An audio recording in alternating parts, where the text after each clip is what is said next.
अजित पवार यांनी याआधीच मुख्यमंत्री लाडकी बहीण योजनेची घोषणा केली आहे।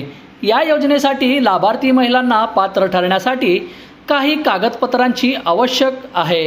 ही कागदपत्रे बनवण्यासाठी महिलांची राज्यातील तहसील कार्यालयाबाहेर मोठी गर्दी होत असल्याचं बघायला मिळत आहे। तसेच अनेक महिलांना कागदपत्राची जुळवाजुळव करण्यात तारंबळ उडत असल्याचं राज्य सरकारच्या निदर्शनास आलं आहे। त्यामुळे अजित पवार यांनी या योजनेबाबत मोठी घोषणा केली आहे।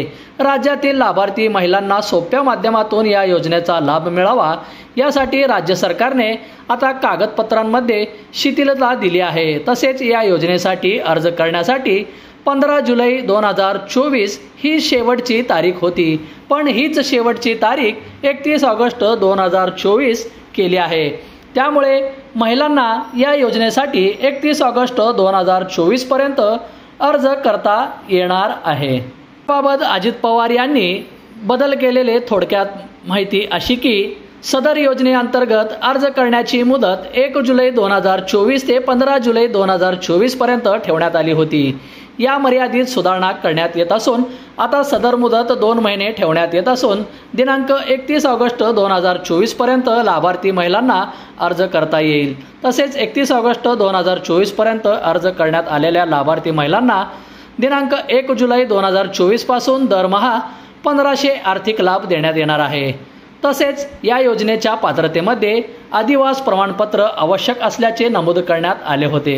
आता लाभार्थी महिलेकडे आदिवास प्रमाणपत्र उपलब्ध नसेल तर त्याऐवजी 15 वर्षापूर्वीचे रेशन कार्ड, मतदार ओळखपत्र, शाळा सोडल्याचे प्रमाणपत्र, जन्मदाखला या 4 पैकी कोणतेही ओळखपत्र प्रमाणपत्र ग्राह्य धरण्यात येणार आहेत। सदर योजनेतून 5 एकर शेतीची अट वगळण्यात आली आहे। सदर योजनेत लाभार्थी महिलांचा वयोगट 21 ते 60 वर्ष वयोगटऐवजी 21 ते 65 वर्ष वयोगट करण्यात येत आहे।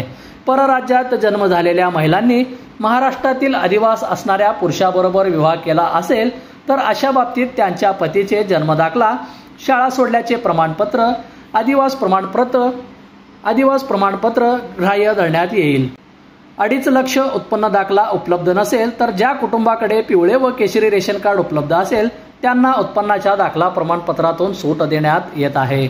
सदर योजनेत कुटुंबातील एका पात्र अविवाहित महिलेला सुद्धा या योजनेचा लाभ येणार असल्याची माहिती अजित पवार यांनी दिली आहे। बंधुप्रेम न्यूज चॅनलला लाईक, सबस्क्राईब व बेल आयकॉन दाबायला विसरू नका। धन्यवाद।